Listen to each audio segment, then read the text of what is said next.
Hi everyone. I just want to take a few minutes to provide you with a personal case study of the organization that I currently work for called First Orion.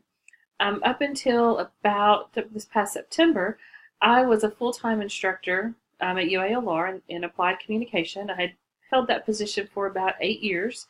And then even early in my career, I was an instructor for a couple of years. And I was presented with this position at First Orion, and I knew it was one of those things that would probably never come along again. I would never find a position quite like this for a company like this. So I decided to kind of take the risk and jump out there and take it.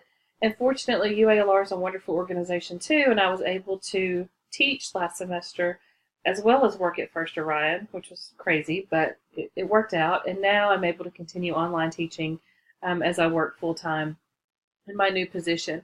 So I've only been with this company since about September, but I'll tell you, it kind of feels like I've always been there. It's a really great place to work, and so I think it applies very closely to some of the things that we're going to talk about this semester. So I thought every couple of weeks I would kind of share how what I do with this organization relates to the topics that we're talking about. So let me give you a little bit of background. So First Orion is a mobile app development company, but not just any kind of apps. We create apps that protect people from call scammers. And if you receive phone calls throughout your day from random numbers or numbers that look very familiar, then you kind of know what kind of scamming we're talking about. Our mission overall is to provide transparency and communication that empowers people to trust their phones again. And so we offer products that fall into three categories: call protection, call knowledge, and call enhancement. And I won't go into a lot of details about each of those right now, but basically, Call Protection is an app that identifies call scammers and will tell you if the phone call you're getting is a scam call.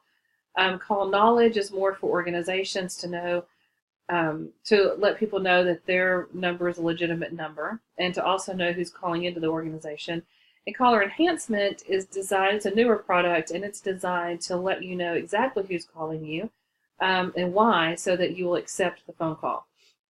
So, for example, if you were to be receiving a delivery from Home Depot, and usually the delivery person's phone number looks like a random number, our Call Enhancement software would show up the Home Depot logo and a message that said, "Hey, Melissa, this phone call is about your delivery scheduled for February the 3rd.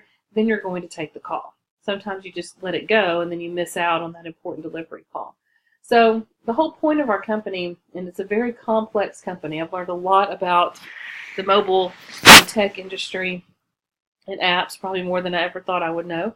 It's a very technical company, but the end result is to definitely protect the consumer and to work towards making sure that people aren't scammed. Companies and people lose billions of dollars every year just based on people taking a few $100s from you. So that's what the software is designed to do, is to protect callers. My job is the Director of Learning and Development. I report to the Director of People Operations, and I'll tell you more about that in just a second. And basically, I'm responsible for everything education related, internal education. My job is new. The company's never had one before. And so I'm able to kind of create this position and kind of do with it what I want within, certain guidelines.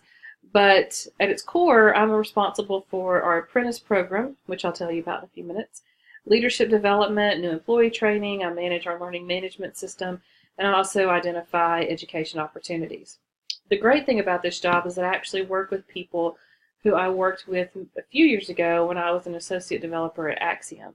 So I already know a lot of the leadership, and that really helps a lot in terms of me integrating into the position.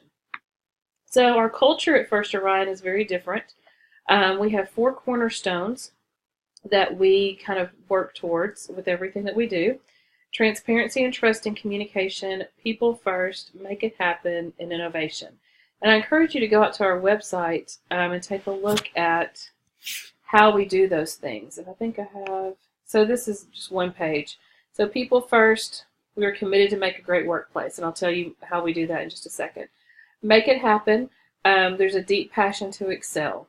And we talk about passion as being collaboration. If you take a look at the unit we're looking at this week, you'll see the word a collaborative spirit, a passion for collaboration. That's definitely present there. Trust and transparency. We value open and honest environment in our communication within ourselves and also with our clients. And innovation wins. We develop world-class, kick-ass solutions and products. What we do is really industry leading. We have our primary client is T-Mobile, and we have other carriers that we also work with, Sprint, and we're working on Verizon and AT&T right now. But T-Mobile's a huge client for us, and so we want to make sure that we develop the best solutions for them as well as other consumers who download our app. But everything that we do and everything that I create from an education perspective goes back to these 4 things. These are the 4 things that we want to accomplish within the organization. This is a startup. It's only about 10 years old. So right now the company is kind of in transition from a startup to being a premature organization. We're kind of in the middle. And so a lot of the things that you typically find in an organization, the bureaucracy and the systems and process and things like that, we really don't have yet. But we're finding that we need, which I'll talk about in a second. But this is definitely a startup where things are still being created, which makes it for an interesting work environment. It's definitely a progressive culture. There's a lot of trust in the organization. And so let me give you a few examples of how I see this. It's progressive in that we offer a very flexible work environment. The point is to get the job done, and there's trust that you will get the job done. And in exchange for that, you're given a lot of freedom and flexibility. We don't have certain, work hours necessarily. Most people come in around 9. We have a ping pong table. We have video games. We have board games and Jenga and all kinds of fun things to do when you need a break. We have great work-life balance in that we don't have PTO. You don't accrue time, or oftentimes when you start a job you get a week of vacation, or you have to accrue PTO hours or things like that, and we don't have that. If you need to take time off, you take time off. And as long as your job is getting done and your work is being covered, there are no questions asked and there's no issues. And what you find is that people actually work harder and they really don't take as much time in the organizations where it's flexible, where they don't have to worry about it. At starting this new job, I didn't have to worry about going in and only having a week of vacation and figuring out how to make that work with my kids and summer and all that. I take what I need when I need it, but in exchange for that, I definitely get my job done. So there's lots of ways in which this organization is very progressive in the way that it views the employee relationship with the organization. We have, they also provide, in exchange for that, a lot of rewards as well. We have catered lunch on Mondays and Wednesdays. We have an event called Beer 30 on Thursdays where we, if you choose to, you can have an alcoholic beverage or not. There's tons of food. So lots of different things to do to reward employees and to make people want to be at work. The work that we do is interesting, and it's complex, and it is, for the people who really are in it, our developers and our data scientists and data analysts, it's exhausting work, what they do. And so giving some downtime and giving some reward for that hard work makes people want to work harder. And I can honestly say I've taught organizational communication. I have studied it for many, many, many, many years. And I can honestly say that for me, this is the first organization I've worked for that makes every attempt to do things right. And all the theories that we learn about in OrgComm or culture, there is an attempt. It may not always work, but there is an attempt made to foster that kind of culture that creates people who want to be there and who want to do a good job for the company. And this is the first that I've really seen that. Let me tell you a little bit about how I see that and what I think that means. So we're on the topic of control versus collaboration, and we've talked about how you have to have some control. But if you have too much control, then you do so at the expense of having collaboration. Well, I feel like First Orion has a great balance of both. We do have some of these control measures in place. We do have simple control. I have a supervisor that I report to, and she and I talk about my goals and initiative and things like that, initiatives that I want to work on. And she kind of gives me guidance in that way and tells me, what to do. And that comes from the company president who, funnels that through her.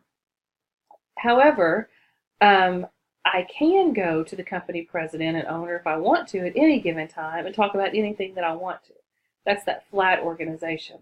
So it's not the kind of control where I only listen to my boss. I can go talk to anybody at any given time and, have a conversation, make a decision, make things happen if needed. And so that's a great balance to have. Bureaucratic control, we do have processes in place that need to happen to get work done. We have paperwork sometimes that we have to do, especially in human resources, new hire orientation, different things like that, but we're not controlled by it. It's minimal. The technical control is probably the strongest next to cultural control, but the technical control, we deal with data. And so privacy is of the utmost importance. So we have to be very careful about how we use our equipment, about badging in and out of certain places, logins, passwords, highly technically controlled. But again, it's moving towards a common purpose. They're not having us, they're not controlling the way we log into a computer system just so they can make sure we're doing our work. It's for the safety of our client. It is for the safety and the protection of the information that we have on our servers. It's for all of that. So it's not just so Big Brother can watch us. It's so that our client's information will be protected. Cultural control is when, as we talked about, when kind of the culture of the organization has so much power that it can sometimes hinder people in their work. And I would say that ours is the opposite. I do think there is cultural control because I think people want to maintain the progressive culture that we have. And so there's this pressure to really do your job well so that all of those wonderful things don't get taken away. The bonuses that we have, the flexibility that we have, people will talk about that and want to make sure that people are doing their job so that we can still have those luxuries. So cultural control is definitely present, but I think it's in more of a positive way to keep the positive things that we have, as well as social control. When I started there a few months ago, you learn who's who and who, really talks to whom more often, and, kind of where people gather for lunch and for the, the downtime and things like that. And so, it's kind of like just figuring out how are you going to create and maintain these relationships. And so it's been kind of interesting for me to learn about so many different people and how those relationships interact. And socialization is important to this organization. Communication, talking together openly, having the fun conversations, having the work conversations, the social aspect is important. And so it's really important. They want you to get to know one another, and they really want me to get to know them and what they're about. So I do think there's some degree of social control in that way. There's definitely a collaborative spirit. I think that we foster an environment where people want to come to work. And, and I'm working on this apprentice program where I have different stakeholders, as I have listed here, and we have to come together and create this training program, and it's probably been one of the most effective collaborative efforts that I've been a part of. And so that's encouraging to know that people really want to be there, people want to do a good job, and they want to see how their knowledge and their skills and abilities can really work towards the betterment of the company. And then finally, I would say that we're definitely loosely coupled. We have teams, we have work groups, but they definitely cross-communicate and cross-collaborate. They could not work independently. They have to work together. So we have some behind-the-scenes data people that are working on the products that we have, from a software development perspective, and we've got client-facing technical people, and those groups have to work together.